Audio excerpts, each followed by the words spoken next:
Good morning, everybody. It's Tuesday, February 27th, 5:26 a.m. Central Time. Grain markets mostly higher for a change following an upside reversal in some of this stuff yesterday. May corn futures up 1 at 422.5. May soybeans up 11.5 at 1156 3/4. May Chicago wheat down 1 at 573 3/4. May Kansas City wheat up 2 at 578.5. May spring wheat up 6.5 at 659 1/4. Let's start off with this reversal in the corn market yesterday. So the corn market posted an upside reversal on Monday. The most heavily traded May 24 contract posted fresh lows near 409 per bushel prior to a 13-cent rally and a higher daily close. Huge trading volumes were noted in each of the last three sessions.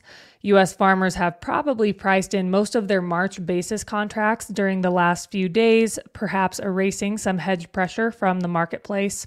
Fund traders were estimated buyers of 5,000 contracts of corn on the day yesterday. It was a good-looking reversal. That being said, we have had similar such reversals that have failed, and the market has done nothing but trend lower. You'll see these little reversals where maybe you make a new low or you get close and then you rally back, but then the next day you just give it all back. So you'd very much like to see this thing stick today. I am not in the business of calling tops or bottoms in the marketplace. That's a fool's errand, generally speaking. This is still a bear market. You look at this chart, it begins in the upper left, it ends in the lower right. From a technical standpoint, it's still a bear market. There are a few reasons why this time around could be different. The first one is that we had really large trading volumes associated with this reversal. And in each of the last three sessions, we had some really big trading volumes. And in my experience, if you are going to post some sort of significant top or bottom in the market, it very often does occur on large trading volumes. So I'd say that that's a positive. It's not a guarantee of anything. The second thing would be the basis contract situation, which we have talked about at length. I would venture to say that by this point, most of these March basis contracts have either been priced or rolled. So as Mackenzie said, that eliminates some of the hedge pressure from the marketplace. Sometimes what it takes to achieve a bottom in a market is you need to push some weak length out of the marketplace. And unfortunately, I'm not happy to report this, but the farmer cash corn position was the weak length in the marketplace. And maybe we needed to force some of that out in order to see some better prices. I wouldn't be shocked to see some export business here. I think this is more of a technical thing. I think it had more to do with honestly, the basis contract situation more than anything. But if you were to see a flash sale to China or somebody else here the next couple of days, that wouldn't be shocking. The rallies are most often precede the flash sale announcements. U.S. corn is competitive on the export market. I'm actually surprised we're not doing more business right now. So I don't know. I mean, it looks good, but I don't want to jinx this thing. I hope that we can find some follow through buying today and not sell off and give it all back as we've done in past instances. But looks good for the moment, knock on wood. Well-followed private group AgRural has reduced its estimate for Brazil's soybean crop to 147.7 million tons. The estimate is down from the group's January forecast of 150.1 million tons. The reduction is due to hot and dry weather. As of last Thursday, 40% of Brazil's soybeans had been harvested, up from 33% last year at the same time. The group also reported as of late last week that 73% of Brazil's second corn crop had been planted, up from 56% during the same period last year. As it relates to soybeans, AgRural has joined the party, which is in the mid to upper 140s with the soybean crop. I could make an argument, and it's probably a shitty argument, that the weather for as it relates to the second corn crop in Brazil is not that great. So Mato Grosso is 45% of the second corn crop. It's 45% of production. The weather there, which is in the northern part of these circles on my screen here, if you guys are watching, the weather there is going to be okay. So you've got, 45, 50% in pretty good shape. Some of the central and kind of southern areas that are on these maps are going to be a little bit drier. And maybe that's a concern as we move forward here. They're getting close to wrapping up planting. They're way ahead of schedule. So should you turn dry in Brazil, it could be a big deal for the corn market. It would make U.S. corn even more competitive, perhaps. I'm probably taking a few too many steps forward, but this is something that should be monitored, I believe. So if you guys have not checked out our premium content, you need to do so. Joe, can you tell me about the video you put together yesterday? My kids are going to make their first reconciliation this week. This was my like grain marketing reconciliation. Like, forgive me, farmers, for I have sinned. I talked about grain marketing and regrets. So we did a full review of everything I've advised for old crop corn, new crop corn, same thing for soybeans, same thing for winter wheat. So when I do these grain marketing reviews, I take every sale that I've advised. I tell you the date that they were advised, the percentage that was advised. We spit out weighted averages. We mark the unpriced bushels to the market and kind of give you the game plan. I talked about the things that I did wrong yesterday. And of course, what are the things that could have gone wrong with grain marketing? Well, I didn't sell everything, right? I haven't sold everything. I've made some mistakes. I've done some good things too. I have what I believe is a very transparent approach to grain marketing. And I think for a lot of you guys, you would benefit from a more simplistic approach. My personal opinion, as I've discussed at length in the past, is that grain marketing has become too complicated. The industry has made it too complicated. You should really just focus on cash sales and the bottom line, that sort of thing. If you guys want to see this, I think it's something worth watching, just to see a more simplistic approach to marketing cash bushels. Go to standardgrain.com. You can sign up this morning. I will forward you a copy of this morning's email if you'd like to see it. And that includes yesterday's video, which again included all my grain sales and everything I've advised, general feelings as we move forward here. This is a $50 per month subscription. You can cancel at any time. No other fee, no other obligation. Nobody will try to sell you anything else. I promise. Give that deal a shot this morning, guys. Last week, Russian wheat prices fell to their lowest level since 2020.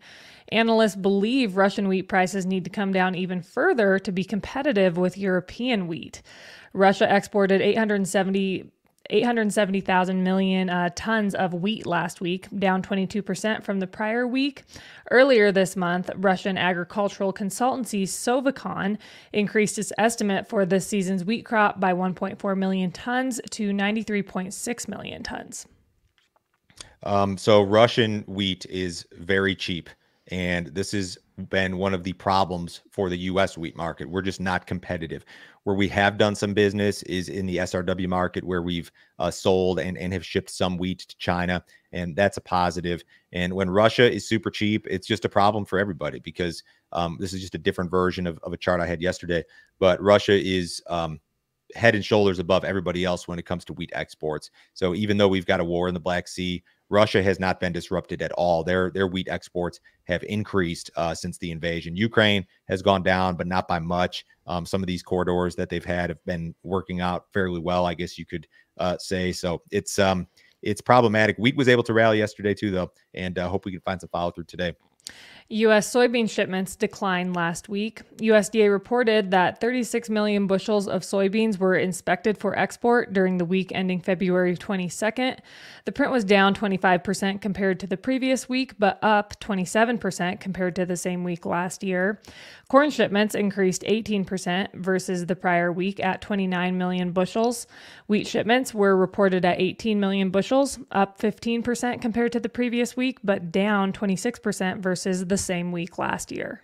I think the soybean shipment number is problematic. We are not on pace to hit USDA projections, even though they recently lowered their projection for soybean exports. And I can't tell you anything nice about them, because Brazil's into harvest. The crop kind of is what it is at this point. I think to a significant degree, Brazilian soybeans are still trading at a big discount to the U.S. on the export markets. It's just going to be tough to drum up export business here. And if anything, I think you may see what you saw last Thursday. You may see some more cancellations of U.S. soybeans. So the market's acting good. We're up here this morning, but this export situation it's a problem. On Monday, Bitcoin surpassed the $54,000 level for the first time since December 2021. At its highest point yesterday, Bitcoin hit $54,965.26. The cryptocurrency's all-time high was set back in December of 2020 at $59,135.73. So far this month, Bitcoin has gained 27%. Interest in crypto has picked up in recent weeks as traders position themselves ahead of Bitcoin's halving that will occur in the second half of April. We talk about this when something crazy happens, because I still believe this is the most interesting financial story on the planet and has been for years. This thing moves so damn fast. Mackenzie, when you wrote this copy yesterday, we were at 54,000, and this morning we're at 56,500. It's already moved that much just in the last Oh like my. 12 hours. So yeah, the halving is in April and they're front running the halving, but at the same time, you've got all this ETF money that is coming in, and they're making public the information on inflows into the ETFs, and it's a lot. And there's not a whole lot of natural sellers out there. The miners are the natural sellers, and it's not, they're not selling as much as the ETFs would like to buy. And then there's going to be even less available when the halving happens in April. So you could be at all-time highs in this thing the way it's moving. You could be there next week for all I know. It's pretty incredible. And I know we'll get the comments. It's a fraud. It's a Ponzi scheme. If it is, it's one of the best frauds and Ponzi schemes of all time. I mean, this has been going on for the better part of 15 years now. It's got $1 trillion value, or not $1 trillion market cap, basically, if you want to value it in dollars. So it's pretty incredible. It's a hedge on fiat currency, and everybody knows the buying power of the dollar continues to disintegrate. What did cattle do yesterday? Go ahead. Cattle futures, they were mixed, mostly lower on Monday. Feeders closed an average of $1.07 lower. Live cattle closed an average of 26 cents lower. Box beef was higher yesterday. Choice actually set a new high for the year, closing at 301.79, up $1.18 on the day. Select ended the day at 287.99. That was up 168 on the day. Outside markets this morning, pretty quiet. U.S. dollars off a little bit. Stocks up fractionally. Bonds up a little bit. Crude oil is down 30 cents in the May WTI at 76.79. Have a great day, guys. We'll talk to you on Wednesday.